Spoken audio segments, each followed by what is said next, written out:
오늘 컬처 파업에서 다룰 주제는 대선 여론조사 그리고 가짜뉴스, 이 문제들에 대해서 이야기를 좀 해보겠습니다. 제가 며칠 전에도 말씀드렸습니다만은 문재인 후보 대세론이다 라고 이야기를 하는데, 보수 진영이 대부분 사라져버리고, 그리고 전화 여론조사에 응답을 거부하는 층이 굉장히 늘어나고, 그리고 이 중도층조차도 자기 의견을 잘 밝히지 않으면서 야권 지지자들만 주로 야당 대선 후보들을 지지한다고 밝히는 속에서 대선 지지율은 굉장히 실제 대선 때의 투표 행위와는 다른 편차를 나타낼 수 있고, 편차를 넘어서서 오차 범위가 무의미해지는 이런 편중된 샘플에 의한 여론조사로 가고 있는 경향도 있습니다. 저보고 야권으로 붙어먹었니 하는 일부 극우 보수층들의 비판도 있습니다만, 저는 이번 대선에서 여야를 막론하고 매우 공정하게 있는 현상을 그대로 전달하고 파헤치면서 국민들의 판단을 도우려고 생각을 하고 있습니다. 그런 관점에서 봤을 때요, 지금 응답률이 요즘같이 이렇게 낮은 여론조사를 믿어도 되는가 하는 문제가 지금 등장을 합니다. 자, 대선이 갑자기 빨라졌습니다. 헌재가 단어계를 인용한다라는 전제에서요. 지금 어쨌든 많은 사람들이 그렇게 생각은 하고 있죠. 자, 이런 상황에서 하루에도 여러 건씩 여론조사가, 이런저런 여론조사가 발표가 되는데요.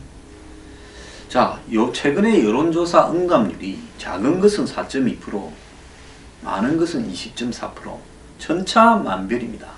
4.2% 응답률을 가진 이 여론조사를 가지고 이걸 여론조사를 했다라고 이야기를 할 수 있는가? 조사하는 기관마다 천차만별입니다. 그래서 아까 말씀드린 4.2% 같은 그런 식의 이렇게 응답률이 낮은 여론조사는 신뢰도가 떨어지기 때문에 사실상 배제가 돼야 되는 거죠. 이런 논란들은 선거 때마다 반복이 되어 왔습니다. 자, 한번 보십시오. 미국의 트럼프 선거. 미국의 그 과학적이라는 이 미국에서 수많은 통계학자와 수학자들, 이런 사람들이 여론조사의 기법을 강화했음에도 불구하고 다 힐러리 된다고 이야기를 했습니다. 그런데 최근에 빅데이터를 분석했더라면 빅데이터 상으로는 트럼프가 이기는 걸로 나왔다. 이렇게 뒤늦게 뒷북치는 이야기가 나오고 있습니다. 영국의 브렉시트요. 이것도 사람의 마음이라는, 사람의 충동, 감성, 성향을 산술적으로 통계치로 잡아내는 부분에는 항상 오차가 있을 수 있기 때문에 그 여론조사가 그런 부분까지 커버하려면 샘플 수가 굉장히 많아야 되거나 묻는 부분에서 굉장히 객관적이고 감추려고 하는 대중들의 의도까지도 고려해서 문항이 짜여져야 되는 부분이 있습니다. 그럼에도 불구하고 단순 반복적으로 여론조사를 하는데요.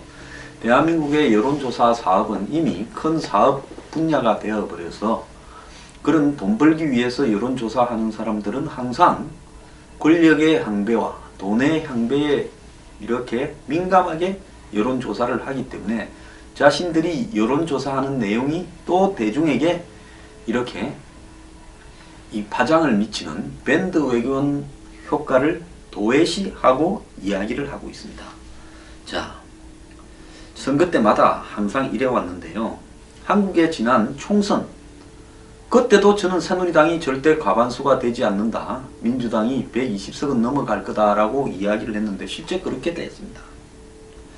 자, 그래서 오늘 제가 말씀드리는 것은 이 응답률과 신뢰도의 상관관계라는 겁니다.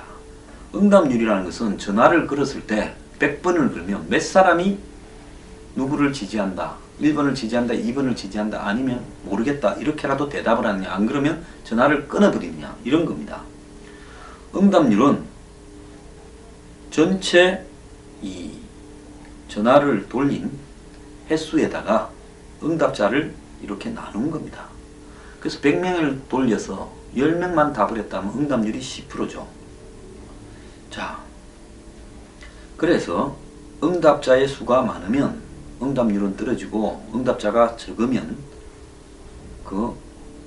이 응답률은 이렇게 내려가게 되겠죠. 자, 여기서 20% 응답률, 4% 응답률이라는 부분에서 그럼 응답률이 높을수록 믿을 만한 조사인가? 이 부분에도 또 문제가 있을 수 있습니다. 실제로 여론조사에 들어갔을 때 표본이 제대로 추출되었는가가 중요합니다. 자, 호남에도 100명, 1000명을 조사하는데 경상도도 100명이면 이건 잘못됐죠. 인구 비례로 경상도와 호남의 인구 차를 고려해서 경상도가 200명이면 호남에는 한 120명 이런 정도로 해야 되고 충청도는 125명 이런 식으로 배치를 해야 되고 또 나이도 거기에 따라서 표본에서 이 연령대별로 인구 숫자 즉 65세 이상은 한 657명만 되니까 65세 이상은 한 657명만 해서 전체 인구가 우리나라에 한 5천만 되니까 그 중에서 한 3, 4% 이런 식으로 정해져야 되는데 그렇게 하지 않고 65세 이상을 만약에 한 20% 해버린다면 또 잘못될 수 있죠. 그 다음에 여기서 또 중요한 이 전화를 하는 방법도 중요합니다.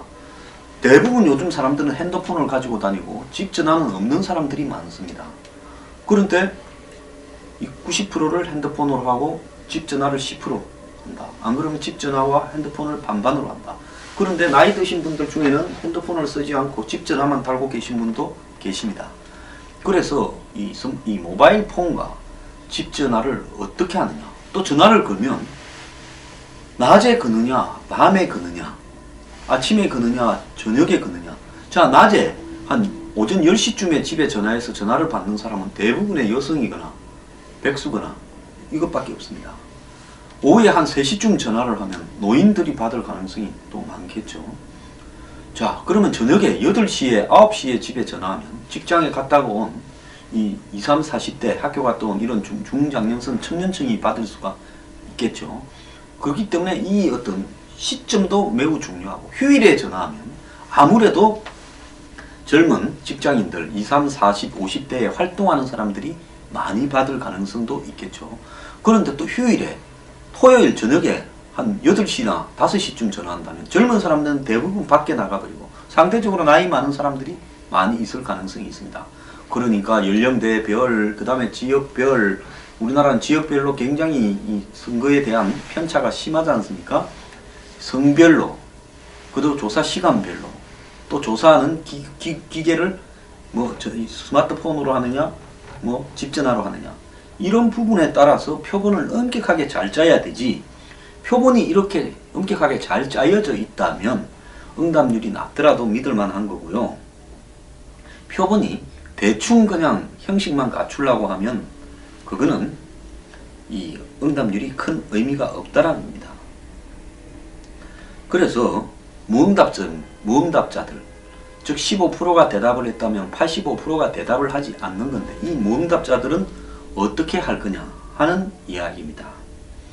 그래서 만약에 10,000명을 조사했는데 1,000명을 10,000명한테 전화를 돌렸는데 1,000명만 답하고 9,000명이 전화를 끊어버렸으면 왜 끊었는지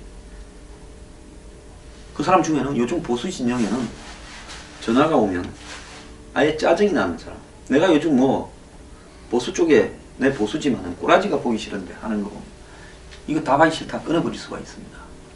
그렇기 때문에 이걸 갖다가 통계적으로 파악은 불가능한 겁니다.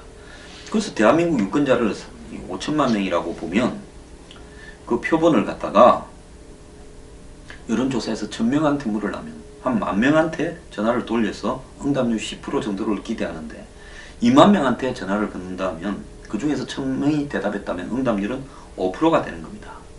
그래서 응답률이 10,000명한테 물어서 1,000명이 대답했거나 안 그러면 20,000명한테 물어서 1,000명이 대답했거나 이 부분에서 응답률은 5%가 저쪽은 10%고 더 낮지만 그러면 신뢰성이 떨어지는 것처럼 보이지만 20,000명한테 전화를 돌렸다면 10,000명한테 돌렸을 때보다 또 표본 숫자가 좀 더 광범위하게 이렇게 숫자가 많아지면 많아질수록 이렇게 실제 사실에 근접해 갈 수 있습니다.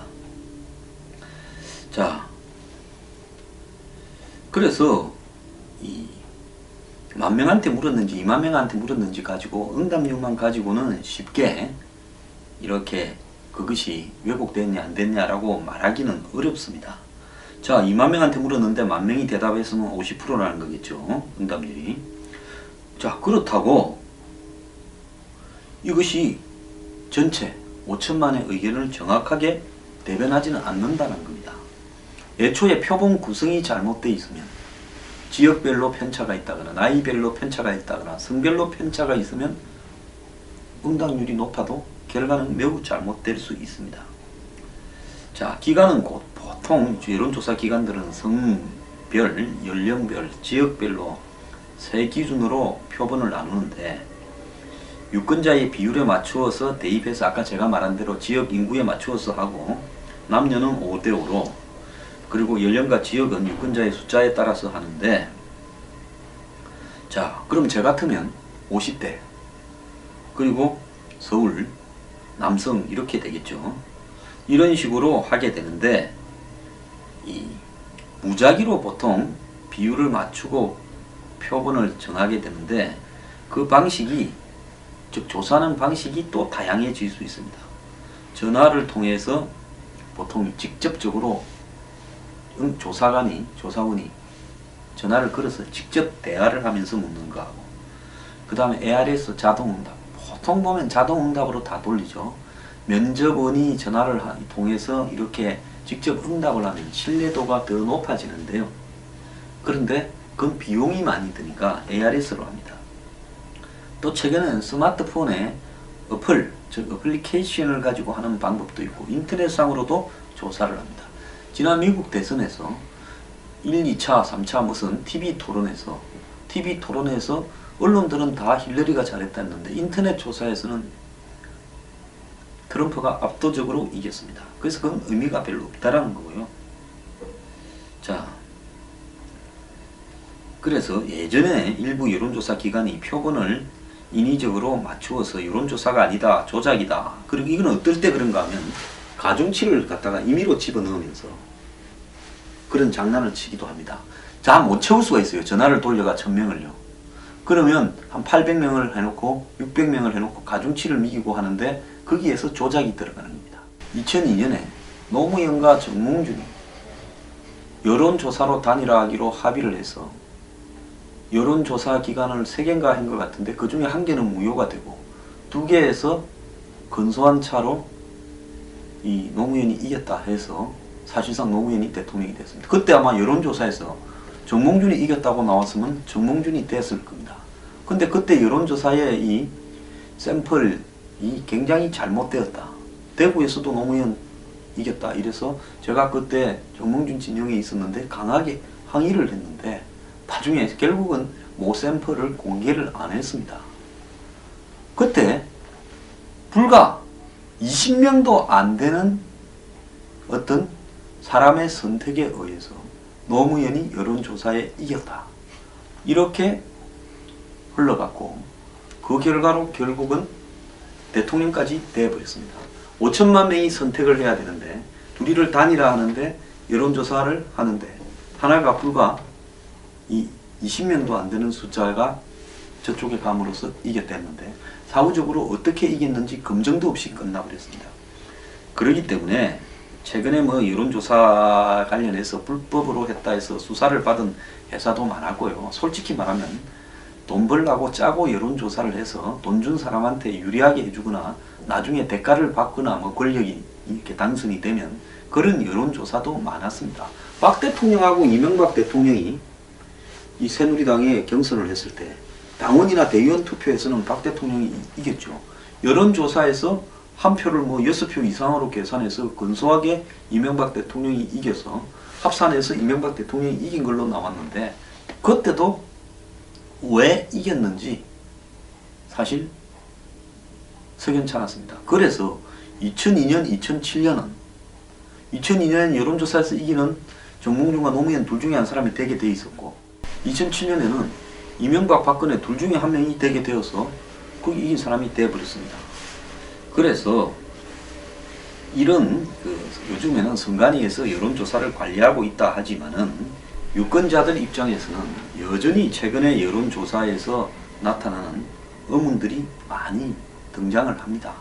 그렇기 때문에 이런 여론조사에 대해서 우리가 어디까지 이렇게 믿을 수 있을 거냐라고 하는 부분에는요, 정말로 여론조사 발표에 대한 선관위의 엄격한 제재가 있어야 된다고 보고 있습니다. 최근에 이제 이런 여론조사가 이 대선 후보들을 좌우하고 있어요. 한번 보세요. 반기문, 사실상으로 좀 편향성이 있는 여론조사에 의해서 서울 지나고 더 벌어졌다. 불과 한 3~4% 떨어졌다 해보니까 못 참고 들어가 버렸습니다. 만약에 반이 3~4% 올라갔다거나 그 자리에 있었다 하면 들어가지는 않았겠지요. 그러면 이게 뭡니까? 갑자기 문재인 후보가 확 올라가고 반기문이 떨어졌다라는 여론조사가 나왔어요. 근데 그 여론조사는 스마트폰의 비중이 대폭 강화된 여론조사였다라는 겁니다. 이전에 비해서. 그래서 물론 들어간 반 전 총장의 책임입니다. 자, 그리고 또 최근에 보면 박원순, 김부겸 이 사람들이 중간에 중도 하차를 했는데 여론조사의 지지율이 낮아서 그랬겠죠. 자, 이번에 보면 진보, 중도, 보수 3자 대결이 될 수도 있고 또 반문 진영이 단일화가 될 수 있어서 또 단일화가 여러 군데서 될 수 있습니다. 지금 새누리당 후보와 바른정당 후보 간의 단일화가 될 수 있고 또 거기서 이긴 보수 후보와 중도의 국민의당이나 제3지대 후보들 사이에서 또 단일화가 나올 수 있고 만약에 김종인 민주당 전 대표가 탈당을 해서 중간에 있다면 또 그 사람까지 넣어서 여론조사를 해서 단일화가 될 수도 있습니다. 그래서 최근에 제가 그제도 소개했습니다만은 KBS하고 연합뉴스가 2016명을 대상으로 여론조사를 했는데 여기서 이제 문재인 후보가 29.8이 나왔고 안희정 14.2, 황교안 11.2, 안철수, 이재명 6.3, 유승민 3.2이 나왔는데요. 이 여론조사의 응답률은 15.3%에 불과했습니다. 특이한 점은 분명하게 의사를 밝히지 않거나 전화 접촉 후에 거절 및 중도 이탈된 사례도 상당하다는 겁니다. 그러니까 전화를 하다가 여론조사에 응답을 하다가 끊어버린 것도 많다라는 겁니다. 자, 이런 식으로 여론조사가 이렇게 되어갈 때 한마디로 대선 주자에 대한 여론조사를 아예 피하는 정의. 응답은 했는데 응답하면서 결론을 짓는 과정에서 여론조사를 중단해버린 사람이 25%가량 된다는 겁니다. 자, 이랬을 때 이 사람들을 어떻게 봐야 되는가? 이런 문제가 나오기 때문에 중앙선관위 그리고 중앙선거 여론조사 공정심의위원회 등이요, 여론조사 기준을 굉장히 강화해서 발표하려고 하는 여론조사는 실제로 이런 기관에 완벽한 샘플 조회 그리고 분석 결과 발표하도록 해야 되는 거 아니냐. 저는 가능하다면 이런 여론조사를 할 때 중앙선관위에서 여론조사회사에 사람을 파견해서 이 조사하는 과정들을 검수하도록 하는 것이 맞다고 생각합니다. 지난 미국의 여론조사가 얼마나 엉터리였는가 하는 걸 대선 과정에서 보여주지 않습니까? 자, 이런 부분들을 우리가 이 고려를 해야 된다는 겁니다. 그럼 여론조사가 미국에서 왜 그렇게 왜곡되었느냐? 여론조사에 기술적인 한계가 있다는 겁니다. 여론조사가 아무리 이렇게 전체 샘플을 실제 국민의 분포를 줄여가지고 그대로 축소시켜서 나타내려고 해도 여론조사의 샘플 수의 한계가 있기 때문에 거기에서 제외되는 계층이 생긴다는 겁니다. 특히 미국같이 한 50개 주가 되어버리고 주별로 성향이 다른 이런 상황에서는 매우 곤란하겠죠. 그 다음에 이 샤이 트럼프처럼 자신의 뜻을 소극적으로 드러내면서 여론조사에서도 알리지 않지만 투표는 하러 가가지고 반드시 자기가 지지하는 사람한테 찍는다는 겁니다. 영국에서는 브렉시트 때 샤이 토리, 즉 강한 보수 성향을 가진 국민들이 있었다는 거죠. 한국에는 지난 그 총선 과정에서는 샤이 심판 세력이 있었어요. 갑자기 사람들이 수도권에서 이렇게 변하던데 제가 몇 번을 방송에서 지적을 했습니다. 수도권의 최근의 여론조사의 변화를 보면 이거 수도권에서 큰 문제가 나타난다. 결국 그대로 되었습니다. 그래서 이런 부분들은 도저히 여론조사로 잡아낼 수가 없기 때문에 최대한 여론조사는 발표하는 여론조사는 공정하게 해야 되고 여론조사가 여론을 글로 따라가게 만들어서 결국은 여론조사 결과대로 대선 결과가 나오거나 정치적 결정이 되어지게 해서는 안 된다라는 겁니다. 그렇기 때문에 이런 어떤 부분에서 우리는 이 여론조사를 맹신해서도 안 되고 그렇다고 여론조사를 무조건 배척해서도 안 되겠지만은 어디까지나 여론조사는 참고자료고 그런 여론조사에 기대어서 문재인 독주, 대세 이렇게 말하는 것도 옳지 않다는 겁니다. 지금 생각해보면 애초에 뛸 의지가 별로 없이 꽃가마 태워줄까 생각해서 나섰던 반기문 전 사무총장이 결국 여론조사를 핑계로 들어가 버렸는데요. 이번 대선 과정에서는 지난 2002년, 2007년에 반복되었던 여론조사를 통한 조작이 나와서는 안 된다고 봅니다. 제가 알기로는요. 미국에서 지난 2012년 대선 때 한국 대사관에서 주한 미 대사관에서 미국 본토에 보고하는 내용도 잘못된 여론조사에 근거해서 나중에는 미국 정부에서 직접 한국의 여론조사 전문가를 보내어서 여론조사의 변화 추이를 막 한 가지 체크를 했던 걸로 알고 있습니다. 그런 어떤 부분으로 봤을 때요. 우리가 여론조사 이번에 국민들이 눈을 부릅뜨고 여론조사가 옳은 거냐 맞는 거냐에 대해서 정말 지켜봐야 된다는 겁니다. 그래서 제가 침묵의 나선 이론이라는 이야기를 했는데요. 한 흐름이 광기를 이룰 때는 거기에 생각이 다른 사람들이 다 말을 하지 않아 버리고 의견을 제시하지 않아 버리면서 마치 대세를 점하고 있는 그것이 명분이 있는 것처럼 가고 있지만은 나중에 투표나 이런 행위에서 전혀 다른 결과가 나올 수 있는 부분이 있다는 겁니다. 영국의 지난 브렉시트 때 좀 살만하고 중산층 이상이고 교육을 많이 받고 교양이 있고 이런 사람들은 전부 정치적 올바름이라고 브렉시트 이렇게 탈퇴하면 그런 거 안 된다. 영국이 EU에서 탈퇴하면 안 된다 이러니까 못 배우고 교육도 낮고 교육 수준도 생활 수준도 낮은 사람들은 말을 안 합니다. 무시가 내가 말해봤자 창피밖에 더더남이냐. 제가 지난번에 트럼프 이긴다고 이야기했죠. 미국에서 아니 트럼프 지지하는 사람은 백인의 노동자 계층이고 교육 수준이 낮고 시골에 쇠락한 농업도시나 쇠락한 공업도시에 있는 사람들이 말을 안 하는 겁니다. 펍에서 자기들끼리 떠들 뿐이지요. 말 안 하고 있다가 투표날 끝장을 내지 않습니까? 자, 그래서요 우리가 이런 침묵에 나선 이론이 과거에 히틀러가 광기를 갖다가 괴베스를 통해서 선동할 때도 상당히 이 나치에 대해서 불만스러운 사람이 있었지만은 그런 광기에 기대어서 이렇게 다들 침묵을 했습니다. 그렇다고 지금 탄핵이 진행되는 이 사태를 촛불에 의한 광기라고만 봐도 안 되고 또 태극기를 이렇게 하는 사람들을 전부 다 한마디로 수국골통 광기라도 봐서는 안 되는 부분입니다. 우리가 어떤 부분을 갖다가 이렇게 판단을 할 때는요.